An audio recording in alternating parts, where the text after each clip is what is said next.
Jean-Baptiste Descroix-Vernier, bonjour. Bonjour Philippe. Bienvenue dans le Buzz Média Orange Le Figaro. Alors, je rappelle que vous êtes le fondateur et président du groupe Internet Rentabiliweb, groupe coté, et créé en 2002. Et vous êtes aussi, c'est un peu l'actualité du jour, l'un des futurs membres du CNN. Alors, c'est pas la chaîne de télévision américaine, mais c'est le Conseil national numérique qui sera installé mercredi prochain. Et pour évoquer cette actualité, je vous propose de découvrir le chiffre du jour. Puisqu'en effet, c'est le 27 avril, lors du prochain Conseil des ministres, que sera annoncée donc l'installation du Conseil numérique en France. Conseil voulu donc par Nicolas Sarkozy, qui recevait ce matin les différents membres, dont vous-même, à un petit déjeuner informel sur ce thème. Qu'est-ce qu'il est ressorti de ce petit déjeuner ?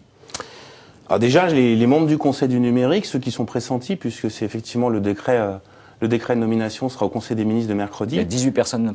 Normalement, 18 personnes qui étaient effectivement conviées ce matin à l'Élysée. Je peux vous dire déjà que c'est 18 compétences. C'est de la vraie compétence. Aussi autour de cette table de ce matin, les 18 pétaient un plomb et montaient une secte genre, tu vois, demain ils partent en vrille. Il n'y a plus de transactions financières, il n'y a plus de recherche d'emploi, il n'y a plus d'entertainment. Le numérique était vraiment présent, bien représenté, avec sérieux. Dans ce conseil. Et en plus, moi, ce que j'ai noté, c'était 1, les compétences, 2, l'absence de politique, puisque la plupart des gens qui sont dans ce conseil, alors il y a les 4 opérateurs, etc., mais les autres sont des gens qui sont issus du numérique, qui en vivent, qui le connaissent bien, et qui sont, moi le premier, très éloignés des logiques politiques. Moi, la politique et moi, ça fait clairement deux. J'ai voté une fois dans ma vie pour José Bové, donc je suis très décalé. Ce Conseil national du numérique, c'est quoi sa mission prioritaire ? La mission prioritaire du Conseil du numérique, c'est que plus jamais le Parlement français ne puisse voter des lois concernant ce secteur sans consulter ce secteur.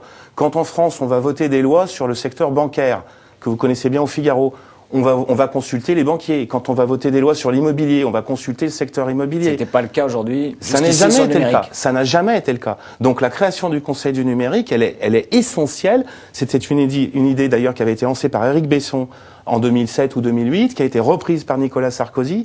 Et il faut reconnaître quand des gens font les choses bien, même si on n'est pas de leur bord politique, c'est une très bonne chose que ce Conseil existe pour les internautes, pour tout le secteur du numérique. Alors je rappelle qu'il y a le numérique est à la fête entre guillemets, parce qu'il y a un G8, un G8 de l'internet qui aura lieu également à l'initiative de la France qui a été suivi par Barack Obama et par Angela Merkel, etc. Et c'est la France qui a initié justement cette mise en avant du numérique. Enfin, je trouve que c'est une bonne chose qu'on fasse ça. C'est donc le 24 et je rappelle le 25 mai à Paris. Il y aura, on va dire, entre guillemets, le gratin de la toile. Pourquoi il y a une telle effervescence aujourd'hui sur tous les sujets ayant trait à l'Internet et au numérique ? Je pense qu'il y a une prise de conscience, Philippe. Il y a une prise de conscience du fait que le numérique est un secteur essentiel, prépondérant. L'étude McKinsey-Google a récemment démontré... Sur la croissance et l'emploi. 25% de la croissance du PIB français est fait par des sociétés comme la nôtre. C'est-à-dire, modestement, mais par des sociétés du monde du numérique. C'est 1,5 million d'emplois. Et quand vous voyez des sociétés dans d'autres secteurs qui attirent l'arigot, licencient, font des plans sociaux, dans des sociétés comme les nôtres, on n'arrête pas d'embaucher. Donc ce sont des nouveaux métiers, c'est aussi des besoins de formation. C'est essentiel aujourd'hui de mettre ça au centre des débats politiques. Alors vous parlez de votre société qui fait pratiquement, atteint quasi le cap du 100 millions d'euros de chiffre d'affaires, une croissance de 37,6%. Qu'est-ce qui a porté en 2010 justement la croissance de Rentabiliweb ?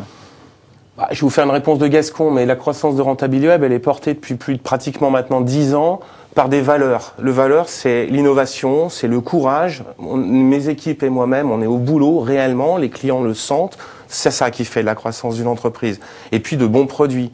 Un feeling. L'activité, est-ce qu'il y a une activité en particulier justement qui tire aujourd'hui la croissance du groupe ? Le B2B a tiré en 2010, mais en 2009 c'était le B2C et en 2011 à nouveau ça va s'inverser. On essaye de marcher sur nos deux jambes et d'être équilibré dans nos bilans afin de générer de la croissance, mais de la croissance rentable. Rentabiliweb, c'est une société qui est gérée en bon père de famille, un peu paysan. Par exemple, on n'a pas d'endettement, on ne dépense pas de l'argent qu'on n'a pas. Si demain on devait dégainer beaucoup d'argent pour faire une croissance externe un peu importante sur une opération, on a 0 endettement, 60 millions de fonds propres, je pense qu'on a de quoi dégainer, un peu plus même. Alors je rappelle que Rentabiliweb a aussi un actionnariat de prestige. Vous avez notamment la holding de Bernard Arnault, le groupe PPR de François Pinault, la financière Love de Stéphane Courbet, je crois qu'il y a également Pierre Berger. Pierre Berger, que vous apporte concrètement Cet actionnaire, ce tour de table prestigieux. Déjà, ils ne sont pas là par hasard. Ça peut marcher. Autant d'actionnaires prestigieux, de tycoons du business français, ils sont pas là par hasard. Ils sont là parce que la société leur plaît, parce que cette société est sérieuse, solide, correctement gérée et qu'elle est sur de bons marchés. Ensuite, pour une entreprise comme la nôtre, c'est formidable d'avoir un actionnariat aussi puissant pour la mise en relation, pour la transmission d'expérience. Ensuite, c'est un actionnariat que moi, j'hésite pas à solliciter. Je l'ai déjà dit sur votre plateau. Ce sont des gens que j'appelle quand j'ai besoin d'un conseil, quand j'ai besoin de quoi que ce soit.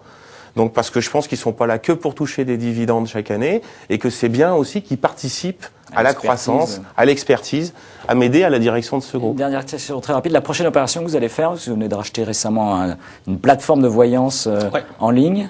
La prochaine opération que vous prévoyez? Bon, je sais pas si je vous réponds, ça, on va en Dans prison. quel secteur? Mais on va en prison si je vous réponds. Par contre, Effectivement, là, on vient juste d'annoncer une opération de croissance externe dans le secteur de l'astrologie voyance, qui était absent chez Rentability Web, qui est un secteur passionnant et dans lequel on peut aussi travailler de façon responsable. L'astrologie responsable, ça existe. Et avec Pure Voyance, on vient de le démontrer. C'est quelque chose qui, pour nous, aura c'est un vrai vecteur de croissance pour les années qui viennent.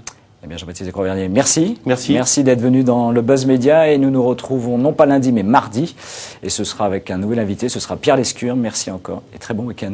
Vous aussi.